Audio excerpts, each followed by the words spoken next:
Welcome to Security Nation, an ESA podcast that brings you the voice of electronic security and life safety. We bring on security pros to discuss the latest industry happenings, new technology, and best practices, telling your story to become the ever-present voice in an ever-changing industry. I'd like to introduce this episode's guest. We have Jeff Schatten, an AI advisor and business professor at Washington and Lee University. Thanks for coming on the podcast today, Jeff. Great to be here. Thanks for having me. Yeah, so kind of what made me want to do this conversation is you're actually going to be speaking at ESX 2026 in June on our OpenXChange session, which I believe is titled AI is Changing Security Right Now. So that's kind of what sparked this whole thing, wanting to get you on the pod. Not spoil anything that you plan on sharing at ESX, but maybe just kind of going a little bit into... Everything will have been fully changed between now and then anyway in the AI world. Isn't so that don't worry, the truth? We'll be spoiled. By the time summer rolls out, we'll be in a very different environment. I don't know where we'll be, but we'll be different. Amen. And I think that's kind of one of the big points that it's so important. I mean, even in our introduction to the podcast, we always say this is ever changing, and AI has just made that changing, that novelty, that we're now in hyper novelty. Things are changing almost every 5 minutes, it seems. So Very excited to have you on today. Maybe we can kind of begin by going into a little bit of your background. How did you get into AI? What makes you, I mean, it seems like you've written a few books on it. You're doing it in your profession. Maybe just kind of share a little bit how you got onto this. So I'm fundamentally oriented around change. And my research has always been about change, and I like to understand how businesses operate and function in fast-changing environments. And so with that as the backdrop, naturally, I started pivoting over towards AI as soon as it became clear, at least to me, that this was going to be the technology that was going to shift our entire society. So my research started in about 2008, but really ramped up in the COVID and post-COVID time period. But what I find amazing is the way that it feels like we have tectonic plates that are shifting under our feet. And that's business, that's society, that's government. That's going to be how I orient around my kids, the way that we engage socially. I mean, everything is shifting around this infinite, scalable level of intelligence.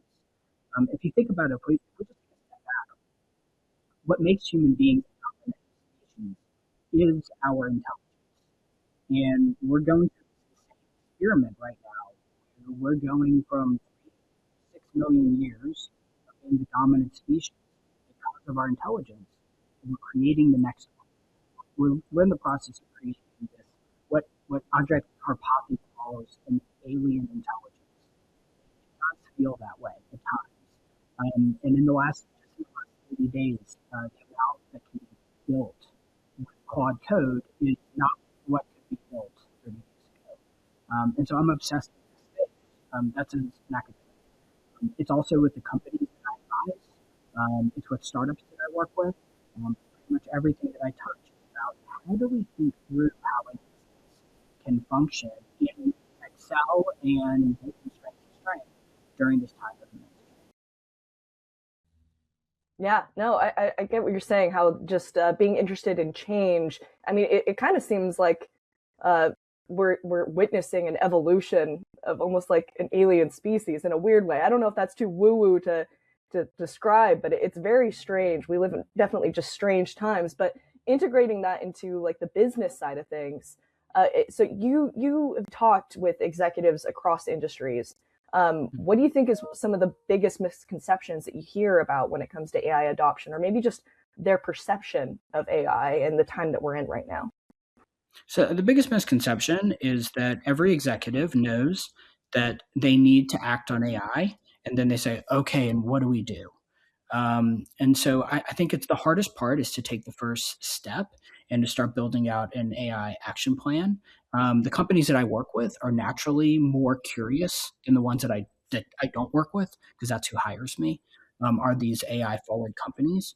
So for companies that are sitting there and deciding like, what do we do about it? I mean, the first thing is going to be to start reading up and following on Twitter and cracking open ChatGPT and Gemini and Claude and Grok and start at least experimenting on your own time.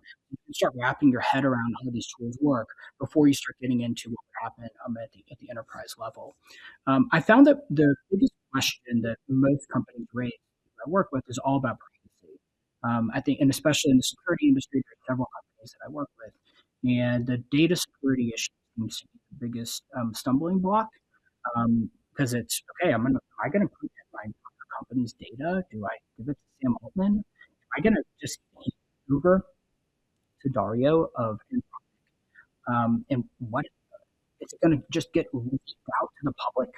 When they do research. So I found that Copying, pasting customer data or maybe private enterprise information in there because they don't know. That's the thing. It's so new that we don't even know what the security parameters are around these new platforms. so the good news is in the security industry, right? I mean, the security industry has been using AI for about 5 years in the cameras, right? So using cameras to detect, hey, you over there with the jeans and the orange hoodie, step away from the building. I mean, that's AI, and that's been embedded for a long time. So they're used to it on the security part.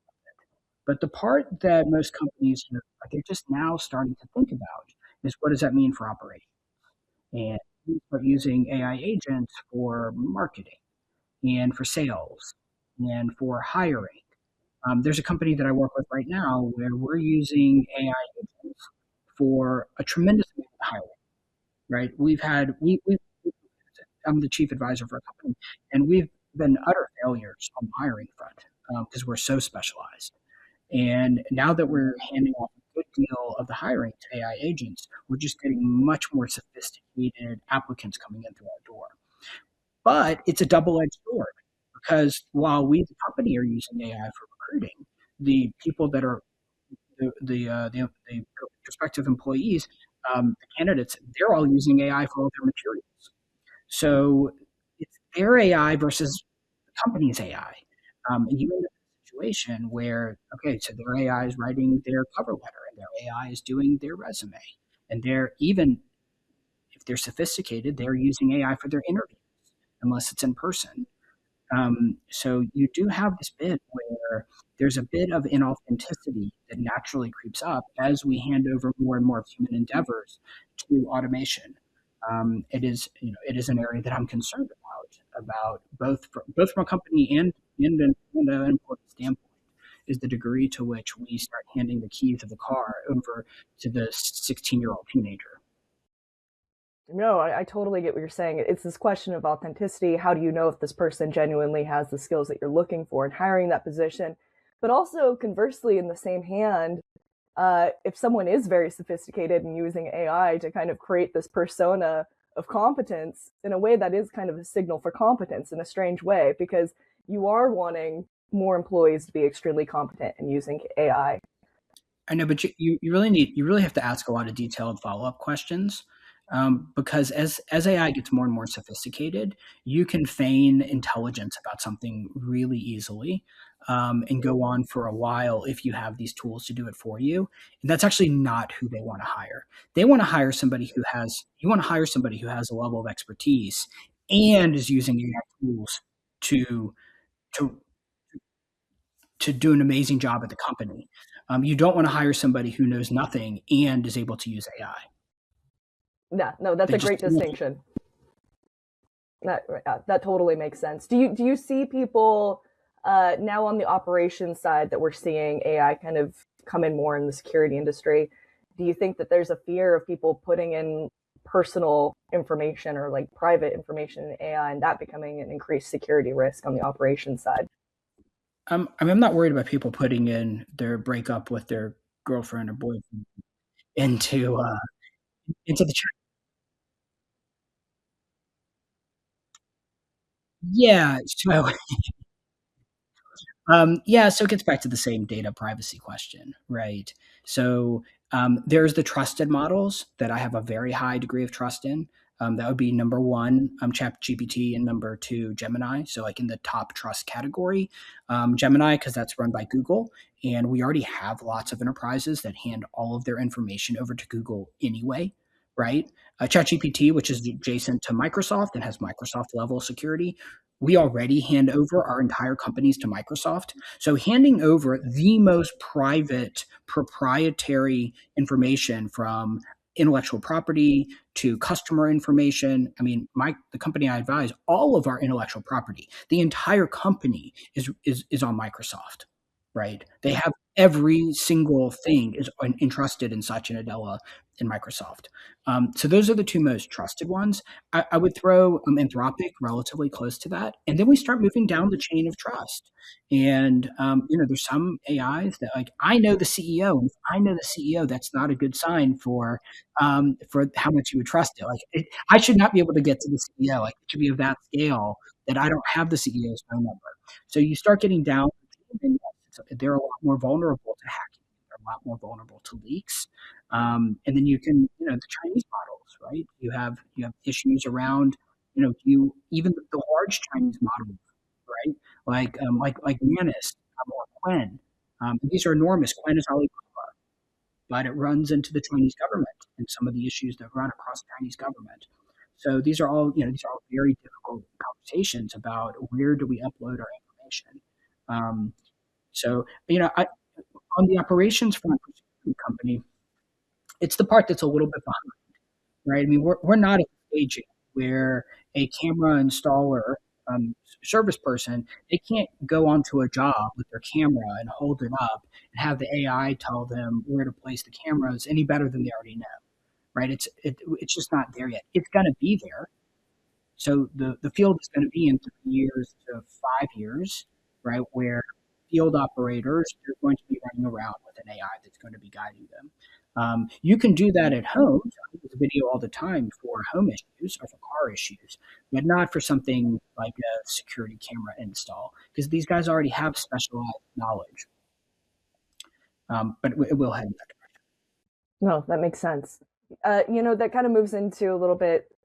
You already hit on some points as far as hiring and the operations side, but for integrators and monitoring companies, obviously margins and efficiency matters. Where do you see maybe some of the lowest risk, highest impact use cases for AI in this industry? Well, so the lowest risk and the highest impact is to get all employees off the ground, and for them to be using AI in their day to day job, and that would be running sessions with them about how to use ChatGPT to increase their output, how to use Gemini for marketing ad, how to. So the first thing is going to be with the current employees, can we get better output from them? And the answer is a resounding yes. This isn't debatable. The amount of increase that you will get in terms of productivity, but also in terms of creativity and to make, there's no reason why a company has to be so boring, right? I mean, I'll give you an example that I do in all my sessions. Is you can take the most boring HR document that you have, let's just say the benefits, the 50 pages of benefits nobody wants to read. You can turn that into a podcast, right? So does that go directly to the bottom line? I don't know, maybe not. But at least you can send that out. It takes 2 seconds. And you can send that out to every single employee. You can do the same thing for, again, back to the operations part. If you have 60 or 70 or 80 technicians, and you're instituting a new way of installation for cameras or a new way that the software works, you can again use Notebook LM. You can turn that into a video where the AI will teach it in a way that you're going to struggle to do, and that one will start hitting the bottom line. It can be for customer engagement, right? We can use AI as a learning tool for customers so that you're not constantly going out on service calls because the customers can be educated with AI. You can create a bot for your company where a customer can go and ask a question to the bot. Your employees can ask a question to the company bot. I mean, there's so many areas that you can start implementing AI, and it's actually not that difficult. But the biggest one is for everyone across the company to be using it as a co-intelligence, right? So you recognize once you spend a lot of time with artificial intelligence how limited all of us, myself all of us are in terms of our intellectual capacity. And with this co-intelligence, you now have a superpower, which is you're drawing on all of the collective wisdom that humanity has ever had, which is much more than your wisdom. And you're able to leverage that for whatever it is that you're trying to do. But most of the companies that I work with, when I go around the room and I talk to, um, you know, people at lunch or breakouts, I'm like, how are you using AI? Most of them are hardly using it. They're using ChatGPT a little bit, but they're not really leveraging it as a co-intelligence. And so if you think about it this way, what would happen to a company if the 75 employees of a small company are their IQ is 20 points higher, right? And I mean that's what it does, and that's the big unlock. Where I think it heads, so that's like on the maximized part. It's also much more efficient. So you will see where you can just do more with a lot less once you're starting to leverage AI. No, excellent. No, excellent. I think that makes sense. I mean, it's that's probably one of the easiest ways to start is just get everybody at least started using, like you use the examples of ChatGPT or Gemini. Do you see different since this is so new? Do you see different generations, maybe older generations, kind of struggle to understand how to utilize these AIs, or maybe you had a basic advice for generating better prompts? Do you see maybe people making the mistake of not seeing it as a co-intelligence, but maybe more like a search engine, and so they're not being as sophisticated in their prompting? Do you have basic advice for people who may have like a harder time understanding? I mean, I'm Gen Z and I have a hard time understanding what this is. And I you can't should imagine. see my university. You should see the dinosaurs at my university. Yes, I mean there's nothing but resistance. There's this idea that we freeze as technological beings when you turn 40. So if you turned 40 and the best technology at the time was the telegraph, then that's all you ever learn. If when you turn 40, there was like email, that's all you ever learn. That people tend to, after 40, freeze technologically. I'm 44. I don't think I fall into that camp for some reason. But yes, there's a lot there. So there's personal inertia in that people are set in their ways. There's also, I think, a lot of people view AI as threatening, and so they might oppose it because they worry about their jobs, they worry about their careers. We are entering into I think a decade or 2 decades that are going to be unstable as this technology works its way through. So I totally understand the fears that people have, but the one thing that's going to be the case is that we're not going back. And the technology that's going to drive the next 20, 30, 40, 100 years is artificial intelligence. You can see that in the market cap of companies, right? So there's, I don't know, there's maybe like 8,000 publicly traded companies in the world. And all of the top 10 right now are artificial intelligence companies. So you can see just where the market is heading, saying, look, there's really just one technology that you want to master, and that's AI. And so that runs true for anybody who feels like, oh, I don't know how I feel about this. Like there was a saying in World War II, which was, you might not be interested in the war, but the war is interested in you, and which was to say that you might, no matter where you were living on the planet, you were going to be impacted by World War II because it was a shape shifting event. And it is very similar right now with AI because we're doubling and doubling and doubling human intellectual capacity every few months now. And so the effects of that, it's going, this is what we mean to be human, is to be a thinking agent. Like we're fundamentally thinking, and we're creating something that thinks better than we do, and that is destabilizing, and it's exciting. And there was a study by Pew Research that showed that 40% of people said they would prefer to have lived in the past, and only 14% say that they would prefer to be born in the future. And I think that's completely misguided. It's just against the evidence. This isn't just my opinion. Is that if you chart the human story, if you chart the human condition, it's just been straight progress. We've had dips, but it's right. I mean, we're 15 times better off than the people who were born 150 years ago. Compared to 200, 300 years ago, we live like kings and better than kings because they didn't have antibiotics, they didn't have flushing toilets, and they didn't have air conditioning, and they didn't have a car, and we can go on and on and on about the way that a lower middle class life in the United States is better than the life of than most kings of 300-400 years ago. And I think we have every reason to believe that that will continue, and probably increase in terms of its velocity. That said, I expect there'll be lots of protests and riots in the process. Yeah, I know. I think there's kind of this debate now. Is it going to be a utopia or some kind of dystopian hellscape? Who really knows? I assume it's probably going to be something not quite as exciting as either. I don't know if you have any. That may be moving more into the science fiction realm, but Yeah, I'm happy to address it. Yeah, I tend to be on the optimist side, but I'm wired as an optimist. That's just my nature. Um, I think it's clear that the economic gains are going to be enormous. I think it's also clear that they're going to have to be redistributed as we create trillionaires and multi-trillionaires. I do think that we're gonna the economic pie is going to get very large, and it's going to be a question of how do we allocate that, which is beyond the scope. that makes sense. And one thing you touched on a little bit earlier, I think the previous question was like the resistance that some people have with AI and adopting it, and maybe the fear of is this going to replace our jobs? What does this mean? And maybe to tie into one of your books, AI will take your job and it's for the best, which is obviously a little bit of a provocative title. Why do you believe AI is taking parts of our jobs, and how can that actually be a good thing? And maybe is this job transformation versus job replacement? Maybe touch on some of the points that you did in your book. Yeah, so I think if I were to rewrite the book, and the book came out last year in 2025 in April, and it already feels a little bit dated, now that it's already a 6-month-old book.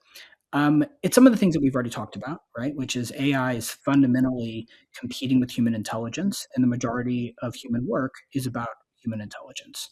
And so I make the case in the book that we should expect some kind of broad job displacement. And once you think of it's not just AI, what happens once we have the next stage, which is the intersection of AI and robotics? There's already some early stage robots that you can order for your house. Amazon has shown that Amazon's freezing 600,000 jobs. So Amazon is the second largest employer in the United States behind Walmart, and Amazon, who hires 1.5 million people, has already announced that they're getting rid of 600,000 jobs, and that's all because they have mastered this intersection of AI and industrial robotics. I don't know if you've ever seen an Amazon warehouse; it's just robots running around, right? They're not humanoid. They're delivery bots that look more like a Roomba or whatever people use to clean their house. But it's picking up the packages and moving it, and it's Amazon is moving to a much lower footprint in terms of employment. Part that we don't know, and I make some conjectures in the book, but we don't know if there's enough economic expansion that we create an equal number of jobs that we destroy as a society. We don't know. I imagine we end up with some structural unemployment. That's my guess. I don't think it's crazy, but I do think we end up with some structural unemployment. And in the latter part of my book, I get into the social safety net and how, like I mentioned earlier, I do think you'll probably have to expand a lot of the social safety net if we end up with structural unemployment. But that's the big if. We don't know. We do not know. It could be like other technologies. Like if you had imagine this, imagine you had gone to the almost everybody 300 years ago worked on farms. That's what you did. Right? Your job was as a farmer. And imagine if you went to them and said, look at big Bud 747 truck. This tractor is going to run these farms. And in 300 years, there's only going to be 2% of the population that are working on farms and working to produce food for the other 98%. You would have said, oh, that's a hellscape because where are all these other people going to work? And you would have said, oh, there's going to be a podcaster. And they'd be like, a podcaster? What the hell is a podcaster? Well, You know what radio is? No, what's radio? You're like, oh, you don't understand. So historically, technologies come around, and there's a lot of job displacement, and there's a lot of chaos, and then there's an entire new economy that comes. Yeah, like my daughter, my 10-year-old daughter, when you ask her what she wants to be, she says an influencer. Now, if you had told her 10 years ago, right when she was born, that there would be people who want to be an influencer, they'd be like, what's an influencer? So the optimistic side on the job front is, it could be like other technologies where the economy just grows and there's going to be new jobs over here, new jobs over here, new jobs over here that we can't yet predict. We don't know, and I wrote a whole book about it, and we really don't know. Maybe that's one of the statements that we all are living through right now is we live in a time of what's going on. We don't know what's going on. But it's exciting, like you said. It's a with the confusion, anything is possible, which is kind of exciting. I mean, I think in your industry, the in security industry, the most exciting part is going to be the shift from loss prevention to revenue enhancement. Right. So this is an industry that has been entirely built on how do we prevent people from stealing things and breaking things and destroying property. Right. And it's those same tools now are going to be able, and you're starting to see early signs of it for revenue enhancement. So the same cameras that can prevent people from shoplifting are the same cameras that can help with product placement, that can help with motivating employees, that can help with recognizing employee performance, that can be helped with how you lay out a store. That can help with traffic. That can help with right. There's all of these positive parts that have a much larger economic potential footprint than just loss prevention. I mean, think about this: uh, if a, if a store, what's that? Like a smart city, like so many different things can be monitored for multiple reasons beyond just basic crime or access control. Like, how much would you be willing to pay as a store? Let's say you have $1 million in revenue. How much would you be willing to pay for security for loss prevention? Yeah, that's a whole slice of the pie that could just be opened up out of nowhere. So it's a small section, right? If you have a million in revenue, you're going to look at that and say, okay, I can devote 5,000 to loss prevention, 10,000, right? Something like that. What if you can offer them to go from 1 million to 1.4 million in revenue? Like if you happen to be the tools that can help them increase their revenue, that's a much larger contribution that they're willing to pay for. Because now you're starting to get into software as a service, not just software as a security protocol. Exactly, exactly. It expands beyond just security. It goes into all these other domains that weren't as accessible before AI. Mhm. So we started this conversation by being like, okay, ESX is a few months away. There's nothing. The whole landscape is probably going to evolve by then. So that kind of begs the question of what's the danger of waiting to adopt AI as a leader, as a business owner? Um, not even 5 years from now, but maybe 12, 18 months. What's the possible impact of putting it off and postponing? Well, so this is the technology that will differentiate the companies that survive and those that don't. And it's not that things aren't going to change on a week by week basis in this industry. But for this industry, on a year by year basis, you can start to see the companies that are deploying AI as its core organizing tool are simply going to outperform the others. And if the companies that want to compete, if you're in a really small market, in a small area, it might it's not as much of the case. But if you're in a major city or multi-city, the your competitors are all going to be adopting AI systems throughout the organization over the next decade, over the next 5 years, over the next decade. And in the same way that there's not really a modern security company that doesn't do digital security, that doesn't use email, that doesn't use analytics, that doesn't use some kind of uh, uh, software, SaaS software products to help run their business. So in the same in that manner, that in 5-10 years we will turn around and pretty much every company in this industry will be an AI first company. So I mean, it's going to be the kind of thing that you're going to want to jump on. Agreed. So it looks like we're already about time. So I have maybe just like one more kind of wrap up question for you. So for ESX in June, attendees that are going to be sitting in on your OpenXChange breakfast session, what's maybe one mindset shift that you hope that they can walk away with? I mean, my main goal is to foster curiosity about AI. I do a lot. I mean, we haven't done this podcast because it's just a podcast, but I do a lot of demos. So one is to open up people about and to be curious about AI. Two is to walk away with maybe 7 tools. It's like, oh, those are 7 tools I've not come across, and I already want to use them. So I'm very practically oriented.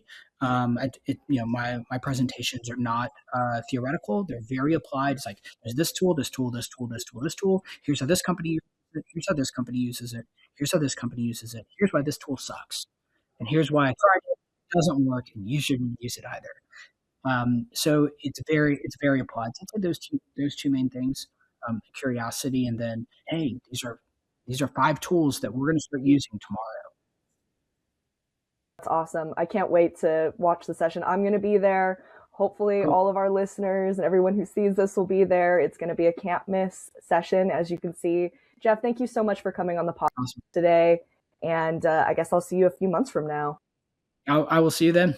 Awesome. All right. And thanks again for all of our listeners who tuned in today. The full video version will be available on YouTube, audio on all of our podcasting platforms.